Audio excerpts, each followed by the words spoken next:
और ये हमारा वैरेक्टर डायोड का रिप्रेजेंटेशन है। जैसा एक नॉर्मल पीएन जंक्शन डायोड की तरह ये काम करता है, लेकिन यहाँ पे आप देख रहे हैं रिप्रेजेंटेशन में, यहाँ पे एक कैपेसिटर की तरह का आपको कुछ दिख रहा है। ये नॉर्मल डायोड हो गया, ये नॉर्मल डायोड है, और यहाँ पे एक कैपेसिटर है। तो ये जो वैरेक्टर डायोड, इसका मतलब होता है वेरिएबल कैपेसिटर डायोड।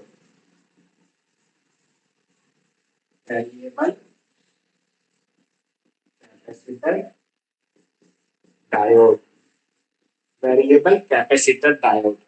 अब डायोड कैसे कैसे वैरी, अब कैपेसिटर कैसे कैसे वैरी करेगा किसी डायोड के ऑपरेशन से, हम वो चेक करेंगे। ठीक है, ये है हमारा पीएन जंक्शन डायोड, और उसी वो कैसे काम करवाएंगे उसको वैरेक्टर डायोड के थ्रू, ये हम चेक करेंगे। इससे पहले हम पीएन जंक्शन के बारे में थोड़ा पढ़ेंगे। पीएन जंक्शन का कॉन्सेप्ट याद है सभी लोगों को? Amar Kishore? Yes sir. PN junction के बारे में आपको याद है? Yes sir. पीएन जंक्शन में क्या क्या होता था अमर किशोर?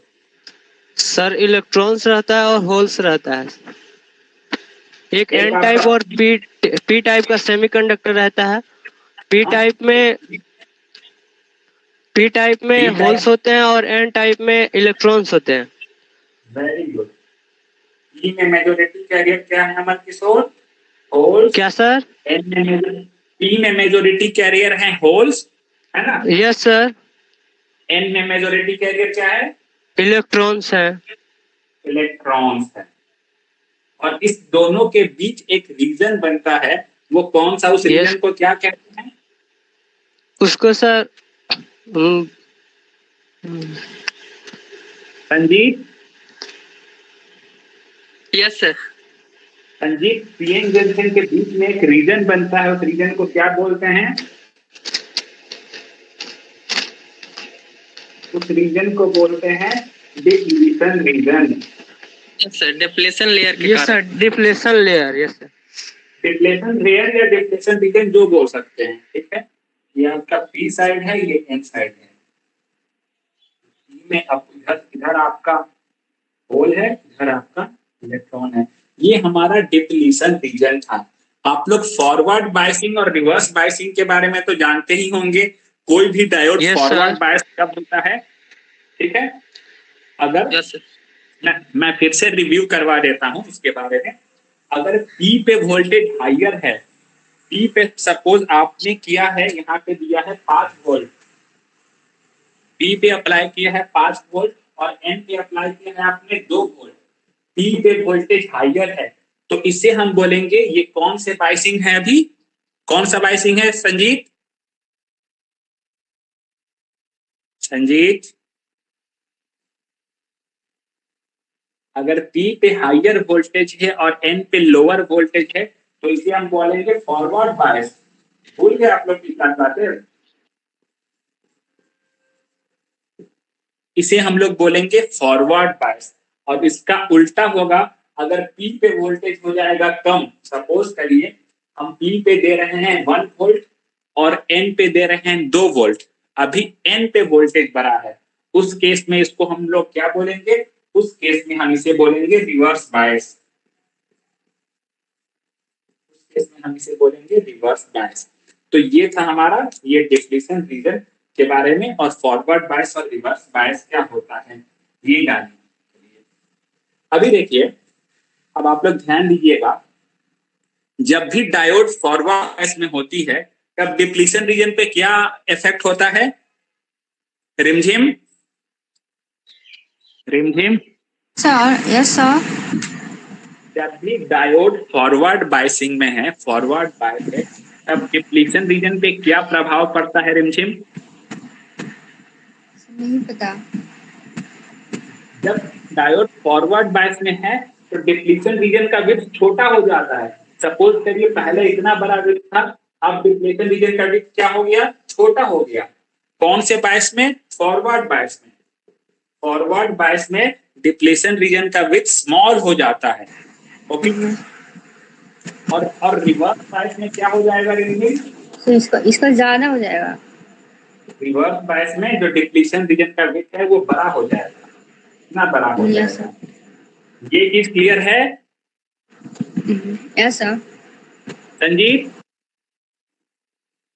संजीत, यस सर, क्लियर है। ये तो पता होना होगा ना आपको, पता था ना ये Yes. चीज? अच्छी ठीक तरह। है, तो रिवर्स बायस में डिप्लीशन रीजन का विड्थ बड़ा हो जाता है। अब इस चीज को आप लोग ध्यान में रखिए। कैपेसिटेंस का फॉर्मूला क्या होता है, कोई बताएंगे? C equal to anyone? C equal to sir 2πfc। P into A by C equal to epsilon A by D। Capacitance का ये फॉर्मूला नहीं होता है, epsilon A by D। Epsilon को हम लोग बोलते हैं परमिटिविटी कांस्टेंट, A है एरिया ऑफ प्लेट और D है distance between plate. C equal to epsilon A by D। ये है ना फॉर्मूला कैपेसिटेंस का, एरिया और विड्थ के टर्म में। Yes sir. ठीक है, C equal to epsilon A by D। अभी देखिए, इस D को हम लोग मान लेते हैं ये डिप्लीशन रीजन का विड्थ है। ये D जो है इसका विड्थ है, डिप्लीशन रीजन का विड्थ है। Okay yes sir. संजीत? ठीक है यस सर। संजीत, अब आप बताइए पहला केस, जब हम लोग फॉरवर्ड बायस करेंगे तब D पे क्या चेंज आएगा संजीत? फॉरवर्ड बायस के केस में D पे क्या चेंज आएगा संजीत? सर मतलब उसका मान कम जाएगा, डिप्लेशन लेयर का मान मतलब D का कमेगा। रीजन कम हो जाएगा। D का रीजन Yes. कम हो जाएगा तो C पे क्या इफेक्ट पड़ेगा संजीत? सर C इंक्रीज करेगा। C इंक्रीज करेगा। C क्या होगा? इंक्रीज करेगा। मतलब फॉरवर्ड बायस में C क्या होगा? इंक्रीज करेगा। ये चीज क्लियर आप लोग को हो पा रहा है? जब भी कोई डायोड फॉरवर्ड बायस में होता है तो डिप्लीशन रीजन का विड्थ क्या हो जाता है? कम हो जाता है। और विड्थ कम हो जाने से कैपेसिटेंस का वैल्यू क्या हो जाता है? बढ़ जाता है। अब दूसरा केस है जी, रिवर्स बायस। रिवर्स बायस के केस में डी पे क्या प्रभाव पड़ेगा संजीत? तो इसमें D का मान सर डी का मान इंक्रीज करेगा। और यहाँ पे अगर डी का मान इंक्रीज करेगा तो सी पे क्या इफेक्ट पड़ेगा संजीत?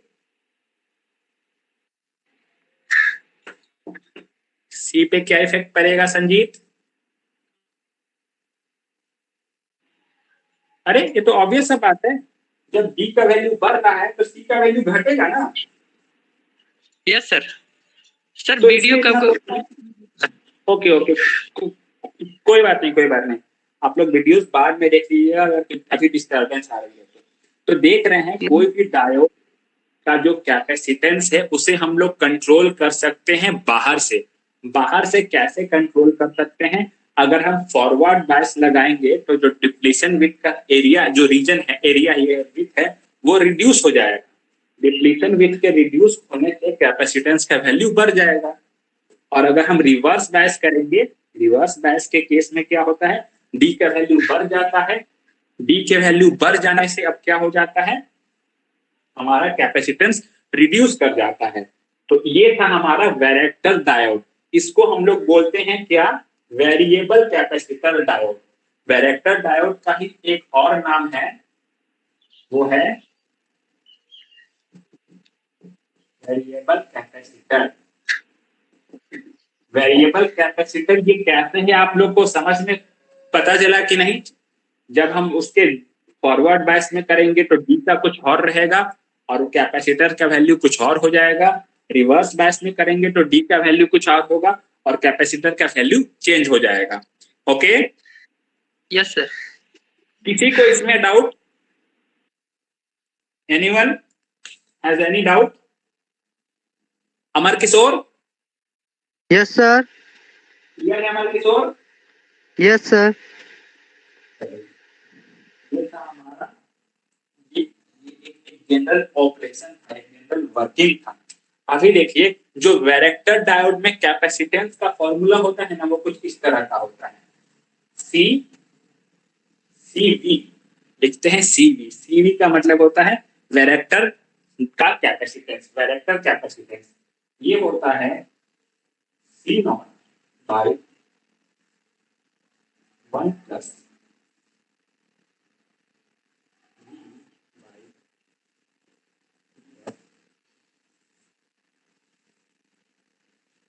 होल पे पावर n। ये जो हमारा वैरेक्टर डायोड का कैपेसिटेंस है वो है CV equal to C0 by 1 plus V by VF whole पे पावर n। ठीक है, ये बोर्ड विजिबल है आपको सभी को? बोर्ड विजिबल है? Yes, sir. चलिए अब देखिए यहाँ पे C0 क्या है।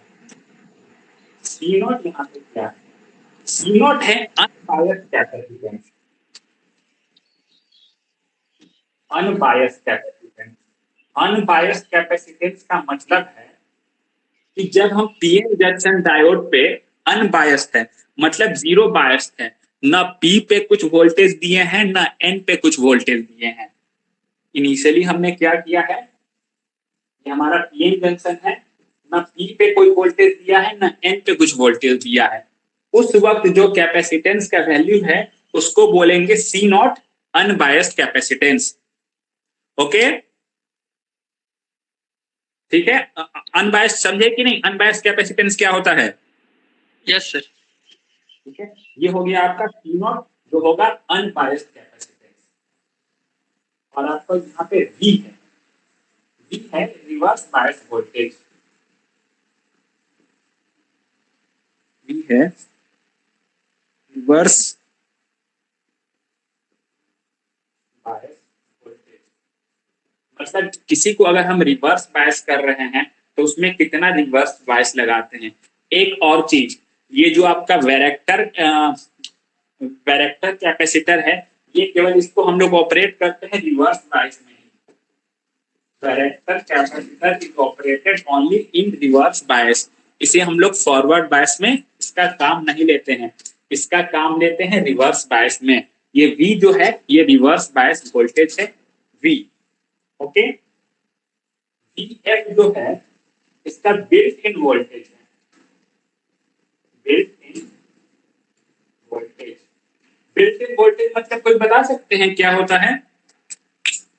एनीवन? सुनील,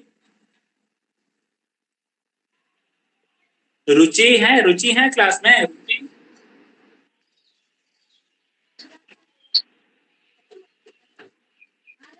रिमझिम, Yes, sir. रिमझिम बताइएगा बिल्ट इन वोल्टेज क्या होता है? Sir, what voltage? हाँ, built in voltage, built in voltage किसे कहते हैं? नहीं पता।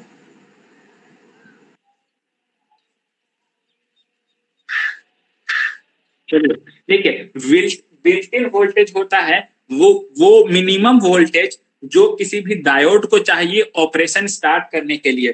जैसे सिलिकॉन डायोड के केस में ये कितना होता है संजीत? सर संजीत? 0.8। हाँ, 0.7 0.8 के तकरीबन होता है। तो बिल्ट इन वोल्टेज वो वोल्टेज होता है जिसपे उसको ऑपरेट करे। ठीक है, C0 by 1 plus V by VF। C0 क्या है? Unbiased capacitance. अनबायस्ड कैपेसिटेंस का मतलब है जब हमने उसे जीरो बायस किया है। V है रिवर्स बायस वोल्टेज और VF है बिल्ट इन वोल्टेज। ओके, अब यहाँ पे सर। N, ये संजीत बोलिए। सर इसको संजीत? फॉरवर्ड वोल्टेज बोल, सर बिल्ट वोल्टेज को फॉरवर्ड वोल्टेज बोल। बिल्कुल बिल्कुल, बोथ आर सेम संजीत। ठीक है, वो बस बुक का टर्म है बिल्ट इन वोल्टेज, इसीलिए हम बोलते हैं बिल्ट इन वोल्टेज। ठीक है, अब देखिए यहाँ पे एक N है। N का दो वैल्यू होता है, या तो N का वैल्यू हो सकता है 1/2 या फिर N का वैल्यू हो सकता है 2। या तो N का वैल्यू होगा 1/2 या तो N का वैल्यू होगा 2। अब हमको ये डिसाइड करना है कि N का वैल्यू 1/2 कब होगा और N का वैल्यू 2 कब होगा। ठीक है, अभी देखिए यहाँ पे एक और चीज आज आपको पता चलेगा, ये शायद आपको पहले से नहीं पता होगा, आज ये जो चीज अभी आपको मैं बताऊंगा। एक होता है abrupt junction. Abrupt junction, abrupt junction का नाम सुना है आप लोगों में से किसी ने? एब्रप्ट जंक्शन किसी ने सुना है एब्रप्ट जंक्शन का नाम? नहीं सुने सर। ये हमारा एब्रप्ट जंक्शन है। एब्रप्ट जंक्शन का मतलब इसके एक साइड पी का, यहाँ पे सपोज करिए इधर पी है, तो एक साइड पूरा पी का कंसंट्रेशन है और एक साइड पूरा एन का कंसंट्रेशन है। मतलब देख रहे हैं एक जगह बीच में पूरा कंसंट्रेशन है और यहाँ पे एक जगह कंसंट्रेशन खत्म हो जा रहा है। अभी अभी वेट करिएगा, आपको कोई डाउट मत पूछिए। एब्रप्ट जंक्शन है जहां पे दोनों के कंसंट्रेशन में सडन चेंज आता है। जैसे ही यहां से यहां आइएगा आपका पी से एन हो जाएगा। इस तरह के जंक्शन को बोलते हैं एब्रप्ट जंक्शन। एब्रप्ट जंक्शन के केस में एन का वैल्यू होता है 1/2 और दूसरा जंक्शन होता है वो होता है हाइपर एब्रप्ट।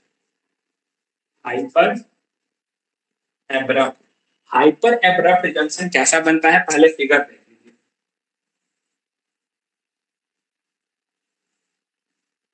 अगर एक साइड P है और एक साइड N है, जंक्शन कुछ इस तरह का बनेगा। ये कैसा जंक्शन हो रहा है? ये अचानक से खत्म नहीं हो रहा है। यहाँ पे N सपोज करिए N है, N का कंसंट्रेशन ज्यादा है, फिर N का कंसंट्रेशन धीरे धीरे धीरे करके तब खत्म हुआ है। उसके बाद P का कंसंट्रेशन शुरू हुआ है। यहाँ पे आप देख रहे होंगे, अगर अगर आप इस फिगर को, ये फिगर विजिबल है अभी सभी लोगों को? संजीत? Yes yes sir. ठीक है, यहाँ पे देखिएगा ना तो कंसंट्रेशन जो है पहले कम है, फिर ज्यादा है, फिर कंसंट्रेशन फिर जीरो हुआ है, उसके बाद एन का शुरू हुआ है। जबकि इस केस में अलग था, यहाँ पे थ्रू आउट कंसंट्रेशन सेम था, इधर एन का कंसंट्रेशन थ्रू आउट सेम था, उसके बाद यहाँ पे क्या पी का कंसंट्रेशन थ्रू आउट सेम है। इसको बोलेंगे एब्रप्ट जंक्शन, इसको बोलेंगे हाइपर एब्रप्ट जंक्शन। इस केस में एन का वैल्यू होता है 2। ये अभी अब आप लोग डाउट पूछ सकते हैं जिसको डाउट हो। अमर किशोर, पता कैसे? देखिए संजीव, Yes, sir. आपको क्वेश्चन में गिवन रहेगा एब्रप्ट जंक्शन के लिए, आपको क्वेश्चन में गिवन रहेगा कि वो हाइपर एब्रप्ट जंक्शन है। ठीक है, अगर क्वेश्चन में आएगा तो पता रहेगा। अगर क्वेश्चन में ना लिखा हुआ हो तो हो सकता है उसका ये प्रोफाइल बनाया होगा कि उसका प्रोफाइल ऐसा है, तो ये प्रोफाइल देख के आप बता सकते हैं ये एब्रप्ट है। एब्रप्ट है तो इनका वैल्यू 1/2 होगा। प्रोफाइल अगर ऐसा है तो हाइपर एब्रप्ट है, यहाँ पे इनका वैल्यू 2 होगा। या तो क्वेश्चन में गिवन रहेगा या फिर उसका प्रोफाइल बनाया रहेगा। सर एब्रप्ट जंक्शन किस में पढ़ना है? देखिए एब्रप्ट जंक्शन एक तरह का पीएन जंक्शन ही है संजीत। एब्रप्ट जंक्शन का मैं आपको फिर से एग्जांपल बताता हूं। सपोज करिए, एक मिनट,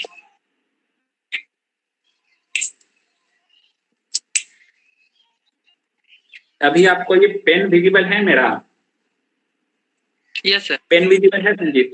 अभी देखिए एक जगह से क्या हो रहा है, एक जगह से यहाँ पे ग्रीन पूरी तरह खत्म हो रहा है, ग्रीन पूरी तरह खत्म हो रहा है, फिर ब्लू शुरू हो रहा है।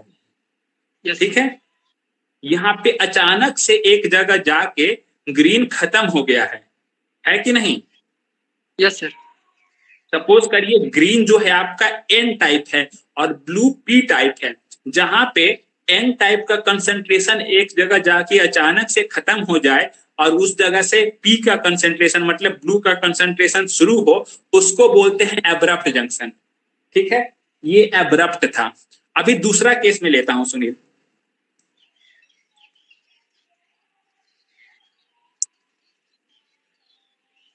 अभी आपको विजिबल है ये विजिबल है Sunil? Sanjeev? Yes sir. Yes sir. अभी देखिए यहाँ पे क्या है, जो ग्रीन है आपका वो सपोज करिए पी टाइप है और ब्लू एन टाइप है। यहाँ पे एक जगह खत्म हो गया है ग्रीन, लेकिन फिर से शुरू हो गया है ग्रीन, है कि नहीं? ग्रीन यहाँ पे Yes. खत्म हो गया था, फिर से शुरू हो गया है। मतलब यहाँ पे सडन चेंज नहीं आया है, सडन चेंज नहीं आया है, थोड़ा बाकी है, वो बाद में भी है। यहाँ पे देख रहे हैं, ये जो मैंने ग्राफ बनाया है, ये अचानक से जीरो नहीं हुआ है कहीं, ये धीरे धीरे घटते घटते जीरो हुआ है, ऊपर से घटते घटते जीरो हुआ है। ये समझे संदीप?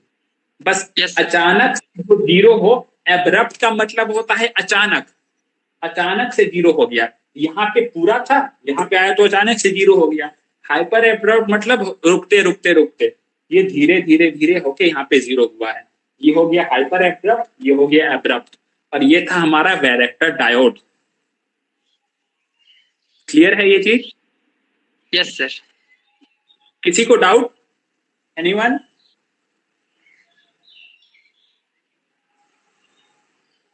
पूछना है किसी को कुछ? रिमझिम? नो सर, नो सर, नहीं पूछना है। Yes sir. ये था हमारा character diode.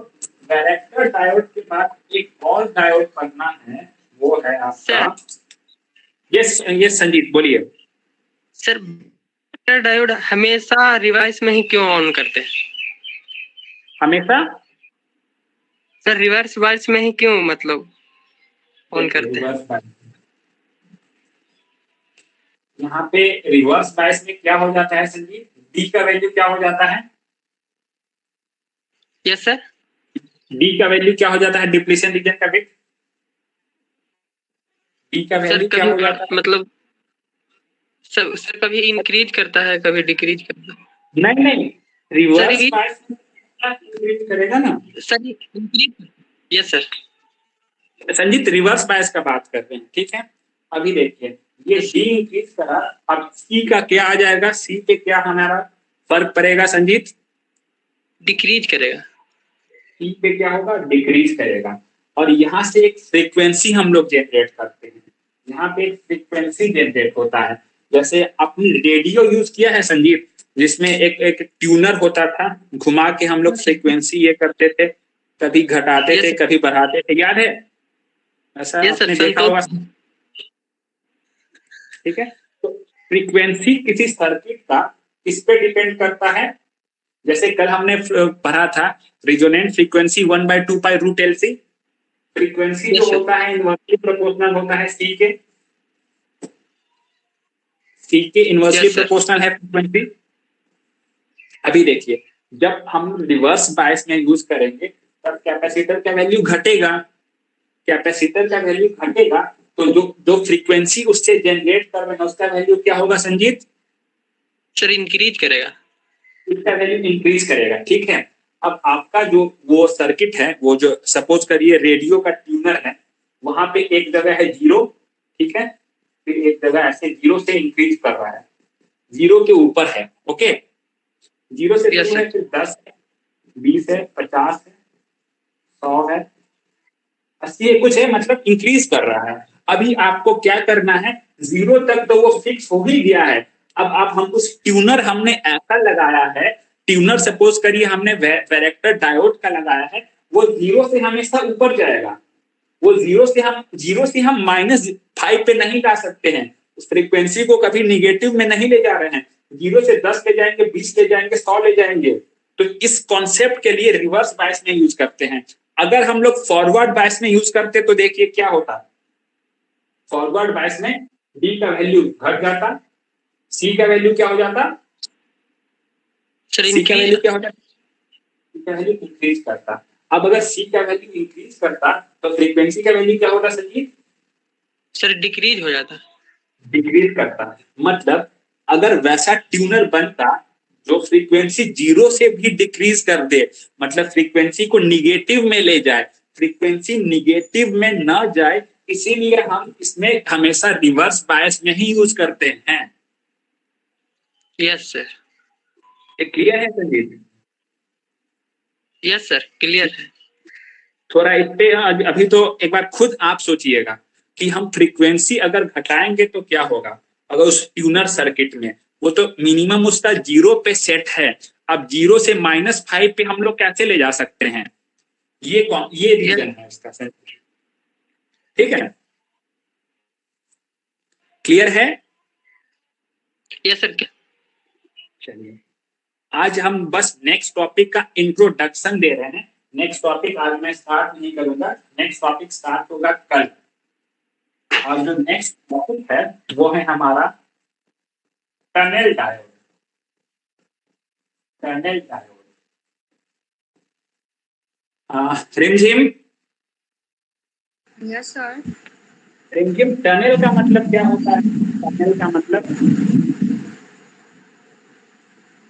Tunnel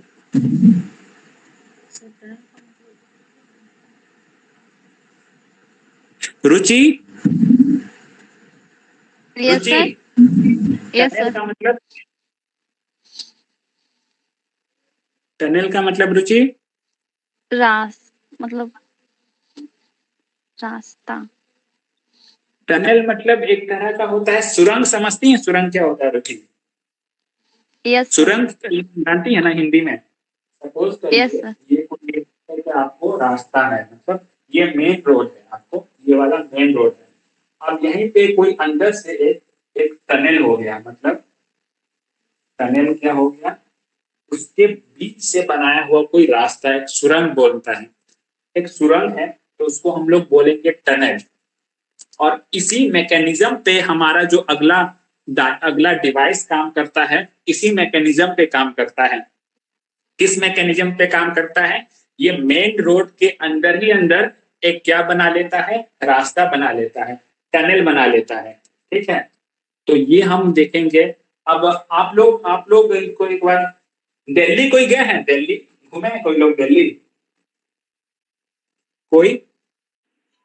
no sir, गए होंगे। चलिए, दिल्ली में एक क्या होता है बता दें। ये कैसे मेन रोड होता है, ठीक है, ये मेन रोड है, डबल साइडेड रोड है, ऐसा मेन रोड है। ठीक है, और यहाँ पे सर न्यू, दिल्ली में क्या क्या सर कह रहे हैं न्यू सर? वाला तो अटल है सर, अटल टनल। हाँ हाँ हाँ हाँ हाँ, ठीक है ठीक है, उसी का बात हो रहा है। ठीक है, तो यहाँ पे ऐसा दिल्ली में बेसिकली देखिएगा रोड है। अब आपको यहाँ से यहाँ जाना है, और रोड पे क्या होता है, ट्रैफिक बहुत ही ज्यादा है। ट्रैफिक बहुत ही ज्यादा है, मतलब आप नए नए हैं तो आप इस रोड से यहाँ जाने के लिए आपको बहुत मुश्किल होगा। उस केस में क्या बनाया जाता है, रोड के अंदर से टनल एक बनाया गया है। दिल्ली में ऐसा बहुत जगह पे है कि आपको रोड क्रॉस ना करना पड़े, रोड के अंदर से आप इस इंड से दूसरे इंड तक चले जाएं। ठीक है, ये होता है टनल का मतलब। आपको मेन रोड पे ना जाना पड़े, एक इंड से दूसरे इंड तक आप वैसे ही क्रॉस कर जाएं। ठीक है, तो इसके बारे में हम नेक्स्ट क्लास में पढ़ेंगे, टनल डायोड के बारे में। टनल का मतलब समझ गया ना, टनल मतलब होता क्या है? Yes sir. चलिए, बस टनल का मतलब ही जानना था। अब टनल डायोड तुरंत नेक्स्ट क्लास में कंप्लीट हो जाएगा। ठीक है, आज के क्लास में कोई डाउट? संजीत, संजीत, सर कल कल से एक मतलब अथी रह गया सर। क्या रह गया कल से? सर डॉट है सर इसमें। सर जो आप हाँ बोले बोलिए। कि सर फेज डिफरेंस होना चाहिए दो दो मतलब एडजेसेंट कैविटी के बीच, उसे कहते हैं अगर मतलब कहते हैं। अगल बगल के बीच होना चाहिए 180 डिग्री का फेज से। हाँ, आपको डाउट क्या है संजीत, बोलिए। सर सर इफिशियंसी सर कैसे ज्यादा हो गया सर, इस नहीं समझे। एफिशिएंसी का एक मिनट में मैं बता देता हूँ। आज हमने क्या पढ़ा? आज सर ठीक है, ये चार टॉपिक, और ये चारों से क्वेश्चन आएंगे तो लॉन्ग क्वेश्चन आएंगे, 6 मार्क्स के क्वेश्चन। तो इसको आप लोग, सुनील ने भेजा था कल, मैं चेक नहीं कर पाया हूँ, मैं आज चेक करके उसका रिप्लाई करता हूँ। ये चारों बहुत इंपॉर्टेंट टॉपिक है लॉन्ग क्वेश्चन के लिए, लॉन्ग क्वेश्चन के लिए। अब देखते हैं संजीत का डाउट।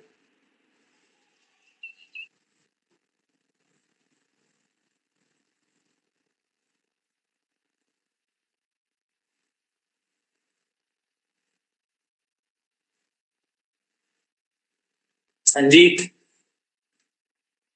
Sanjeet, yes sir. कुछ ऐसा था हमारा मैग्नेट्रॉन, इस तरह का कुछ Yes. था। Yes sir. अब हमारा क्या हो रहा है संजीत, हमने सबसे पहला केस किया था तो कुछ इलेक्ट्रॉन इधर चले जाते थे, चले जाते थे, फॉरवर्ड।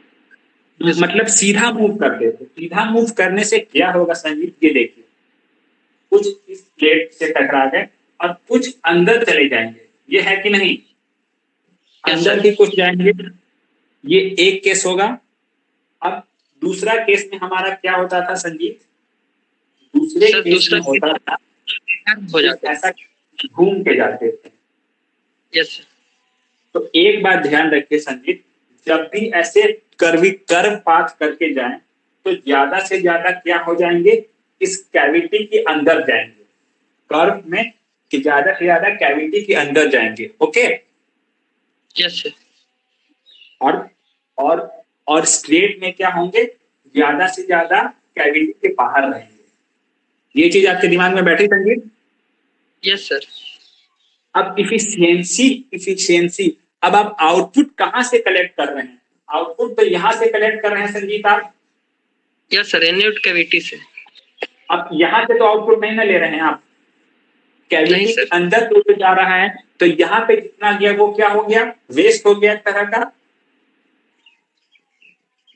वेस्ट हो गया। Yes sir. ठीक है, आपको इसके अंदर से आउटपुट लेना है, तो इसके लिए अगर हम वो रहा हमारा पाई का वो शिफ्टिंग हुआ ना, तो पाई शिफ्टिंग से बस इतना जानिए, पाई शिफ्टिंग से ज्यादा इसके अंदर चला जाएगा। इसके ऊपर बहुत बहुत बहुत ये कॉन्सेप्चुअल टॉपिक है, तो ये बस इतना जानिए, जब भी पाई का फेज शिफ्ट होगा तो ज्यादा से ज्यादा ये इलेक्ट्रॉन इसके अंदर एंटर करेगा। Okay, okay. ज्यादा अंदर जाएगा मतलब एफिशिएंसी क्या होगा, ज्यादा बढ़ेगा, एफिशिएंसी का वैल्यू क्या होगा, हाइयर होगा। Okay, yes sir. ठीक है। यस सर, दो कैविटी के बीच अगर फेज डिफरेंस 180 डिग्री रहेगा तो मैक्सिमम मतलब एफिशिएंसी होगा। दो कैविटी के बीच फेज डिफरेंस अगर 180 डिग्री का है संजीत, तो ज्यादा से ज्यादा इलेक्ट्रॉन जो है वो कैविटी के अंदर जाएगा, और जितना इलेक्ट्रॉन कैविटी के अंदर जाएगा उतना ज्यादा क्या होगा, एफिशिएंसी बढ़ेगा संजीत। Yes sir. ठीक है, ओके, ओके तो आप लोग रिवाइज करिए और आप लोग भेजिए, ग्रुप में भेज दीजिए, वो सारा लिख के मैं आज जरूर चेक करूंगा आज। ठीक है, ओके सर। तो क्लास कंक्लूड करते हैं आज का। यस। चलो, थैंक यू एवरीवन।